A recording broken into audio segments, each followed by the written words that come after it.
की राजनीति में अक्सर नेताओं को भीड़ पसंद आती है, लेकिन अमित शाह को भीड़ बिल्कुल पसंद नहीं। साइलेंट वर्कर यानी वो कार्यकर्ता जो चुपचाप बूथ को जीत लेता है, और शायद यही कारण है कि बीजेपी एक पार्टी नहीं, एक मैनेज्ड मशीन दिखती, और इस मशीन के मास्टर इंजीनियर हैं अमित शाह। अमित शाह का सफर यह बताता है कि संगठन सिर्फ राजनीति से नहीं, विजन से खड़ा होता है। जब भारतीय जनता पार्टी के सदस्य बनते हैं, इस देश की वो महान करने की प्रक्रिया में अपने आप जुड़ते। हम जब भारतीय जनता पार्टी के सदस्य बनते हैं, इस देश के सुरक्षा के संकल्प के साथ हम अपने आप को जोड़ देते हैं। हम जब भारतीय जनता पार्टी के सदस्य बनते हैं, करोड़ों गरीबों के कल्याण के साथ हम अपने आप को जोड़ देते हैं। और जब हम भारतीय जनता पार्टी को सदस्य बनते हैं, भारत माता को विश्व गुरु बनाने के संकल्प के साथ भी हम अपने आप को जोड़ते हैं। जहां बीजेपी पहले से थी, वहां शाह ने संगठन को नई गति दी। नए IT cell, data cell, booth कमेटियां, माइक्रो मैनेजमेंट और चुनाव पूर्व परिसीमन तक, ये सब एक ही लक्ष्य के तहत किया गया। इस लोकसभा का सम्मेलन, जिसमें मुझे लगता है कि ये सम्मेलन है या सभा है, वो मालूम ही नहीं पड़ता। इतनी विशाल संख्या में आए हुए भारतीय जनता पार्टी के मालिक, ऐसे मेरे पन्ना प्रमुख भाई और बहनों को मेरा प्रणाम। केरल की जनता को अपील करने आया हूं, एक कार्यकर्ता सम्मेलन के माध्यम से, कि एक मौका नरेंद्र मोदी जी के नेतृत्व में एनडीए को दे दीजिए, बीजेपी को दे दीजिए। अमित शाह ने अध्यक्ष रहते संगठन का 3 स्तरीय मॉडल बनाया।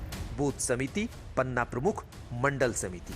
इन तीनों को सक्रिय और हमेशा काम के लिए तैयार रहने का मॉडल शाह ने बताया। अमित शाह ने कार्यकर्ताओं को मतदाता तक पहुंचने का सैनिक बताया। अमित शाह साफ कहते हैं कि चुनाव सिर्फ चुनाव के समय नहीं लड़े जाते, चुनाव हर दिन लड़े जाते हैं। भारतीय जनता पार्टी की नींव और भारतीय जनता पार्टी की स्ट्रेंथ, ताकत अगर कोई है तो वो भारतीय जनता पार्टी का बूथ में काम करने वाला कार्यकर्ता है। मित्रों, उसके बगैर भाजपा कभी खड़ी नहीं। अमित शाह का सफर बताता है कि संगठन सिर्फ शाखाओं, दफ्तरों और बड़े बड़े कार्यक्रमों से नहीं खड़ा होता। संगठन खड़ा होता है विजन, अनुशासन और रणनीति से। शाह ने इन्हीं तीनों को मिलाकर बीजेपी को जमीनी पार्टी से राष्ट्रीय शक्ति में बदल दिया। में जब वो चुनाव के प्रबंधन को देखने के लिए गए 2019 में, तो बीजेपी का जो चुनाव कार्यालय था, देर हो गई, मीटिंग करते करते 1:30 या 2 बज गया रात का। तो सब लोग ये सोच रहे थे कि अब वहाँ से उठेंगे, कहीं शहर में जाएंगे, ठहरेंगे। रात को वहीं सो गए और सब लोग भी वहीं सोए। मैं ये समझता हूँ कि अमित शाह जी ने कुछ चीज़ें अपने मन में सोचा हुआ है कि उसे पूरा करना है, संगठन के स्तर पर, विचार के स्तर पर और नीतियों के स्तर पर। गुजरात की राजनीति में उनका शुरुआती दौर ये साफ कर देता है कि वो सिर्फ नेता नहीं, एक माइक्रो मैनेजर है। बूथ कमजोर हो तो खुद वहां रात बिताना, कार्यकर्ताओं को नाम से पहचानना और चुनाव अभियान को सिर्फ इवेंट नहीं बल्कि मिशन बनाना, ये शैली शाह की पहचान थी। भारतीय जनता पार्टी की सबसे बड़ी ताकत नेता नहीं होते हैं। भारतीय जनता पार्टी की सबसे बड़ी ताकत मेरा बूथ का मालिक, मेरा बूथ का अध्यक्ष होता है। शाह का मॉडल है बूथ जीतो, चुनाव जीतो। ये सिर्फ नारा नहीं है, ये एक वैज्ञानिक फॉर्मूला है।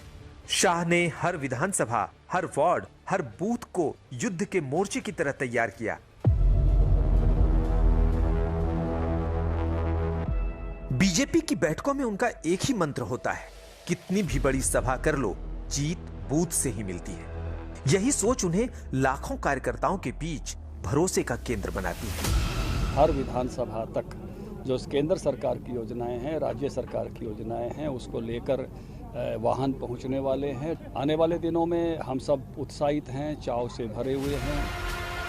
आज बीजेपी के संगठन को देखकर जो अनुशासन, जो गति और जो ताकत महसूस होती है, उसकी जड़ में शाह का वो मॉडल है जिसमें कार्यकर्ता सबसे ऊपर है, ना कि नेता। पार्टी बहुत बड़ी होती है, 11 करोड़ सदस्य है और कई ऐसे लोग हैं जिन्होंने कुछ नहीं मांगा जीवन में और हमसे भी लंबे समय से काम कर रहे हैं। पिछले एक दशक में जीता कोई भी, दिखा कोई भी, लेकिन एक बात जो सनातन सत्य की तरह स्थापित हो चुकी है कि उत्तर से दक्षिण तक, पूरब से पश्चिम तक जीत चाहे जहां हुई हो, विजय के सूत्रधार सिर्फ अमित शाह थे। उनके श्रेय में किसी की हिस्सेदारी नहीं।